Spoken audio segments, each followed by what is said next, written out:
हमारे कायद ने हजरत मौलाना मुफ्ती मोहम्मद इस्माइल कासमी साहब ने जो कारहाय नुमाया अंजाम दिया है, उनके एवज में उनका इस्तेकबाल किया जाए। उन्होंने जो नुमाइंदगी की है, उन्होंने जो क़यादत की है, उन्होंने जो कुर्बानी दी है, उन्होंने जो बलिदान दिया है, उसका बदल शायद हम उन्हें नहीं दे सकते। कितना भी वालियाना इस्तेकबाल कर लिया जाए, उसका बदल देने वाली जात खुदावंदे करीम की है। गुज़िश्ता साल बकरीद के मौके पर आप लोगों ने देखा, जो लोग अखबारात पढ़ते हैं उन्हें ये बात पता होगी कि हमारे बेशुमार मुसलमान मॉब लॉन्चिंग के अंदर भी मारे गए। ये वो वाकया होता है जो मुख्तसर गोश्त मिल जाने के बाद रूनुमा होता है। अल्हम्दुलिल्लाह हमारे कायद की क़यादत ऐसी थी कि बिला खौफ व खतर पूरी आज़ादी के साथ हम लोगों ने बकरीद का त्यौहार मनाया। गुज़िश्ता साल लॉकडाउन के अंदर आप लोगों ने देखा, हुकूमत हिंद के निशाने पर और हुकूमत महाराष्ट्र के निशाने पर हमेशा अक़लियतें हुआ करती है। जो लोग अखबारात का मुतालिया करते हैं वो बखूबी वाकिफ हैं। इतनी सख्त लॉकडाउन और इतनी सख्त गाइडलाइन हुकूमत हिंद की जानिब से और महाराष्ट्र की जानिब से जारी की गई थी कि आप लोग, मैं दूसरे शहरों का हवाला नहीं दूंगा कि आप लोग नासिक जाकर देखिए, मुंबई जाकर देखिए, पूना जाकर देखिए। हमारे शहर मालेगांव में ही जो नुमाया फर्क नजर आता है, मैं उसका तस्करा करूंगा। लॉकडाउन के अंदर हम लोगों की ड्यूटी संगमेश्वर के आरोग्य केंद्र पर तैनात की गई थी। मैं निकलता था सुबह 10 बजे ड्यूटी अंजाम देने के लिए।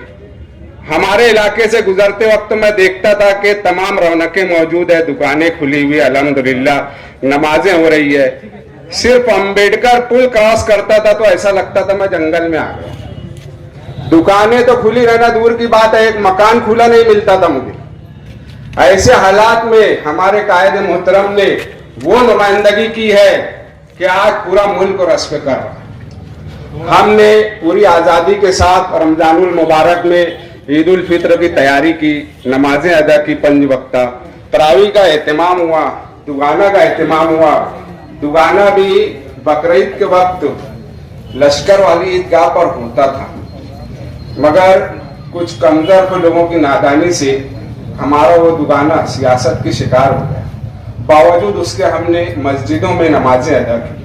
अल्लाह पाक का लाख लाख एहसान है। हम लोग सेवक सोसाइटी के परचम तले खिदमत अंजाम देते। किसी मरीज को एक सिलेंडर ऑक्सीजन की जरूरत पड़ जाए तो ऑक्सीजन हासिल करने के लिए हम लोगों को रात दिन एक करना पड़ता है। इतनी शदीद किल्लत के वक्त में हमारे कायद मोहतरम ने 20,000 लीटर 20 के L oxygen cylinder civil hospital में नस्ब किया।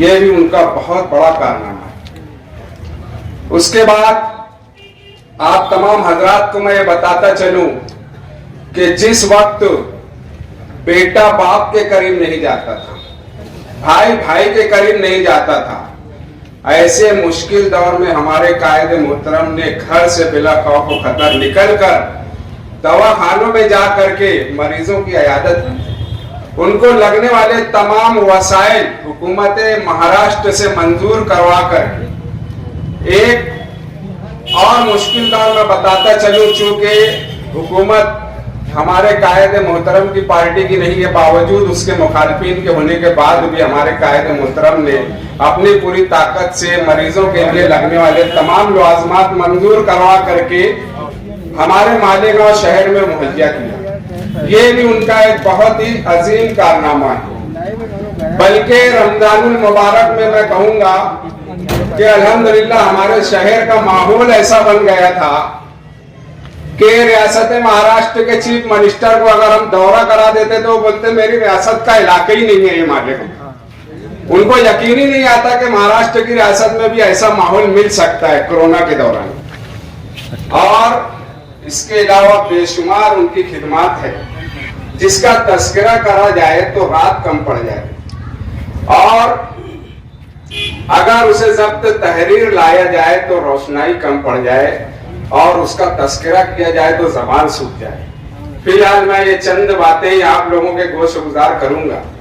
अल्लाह पाक का लाख लाख एहसान है कि हमने ऐसे कायदे मुहतरम का इंतखाब किया और मुस्तकबिल में भी इंशाअल्लाह शहर की आवाम के लिए, गरीबों के लिए, फलाह के लिए हर मुमकिन कोशिश करते रहेंगे।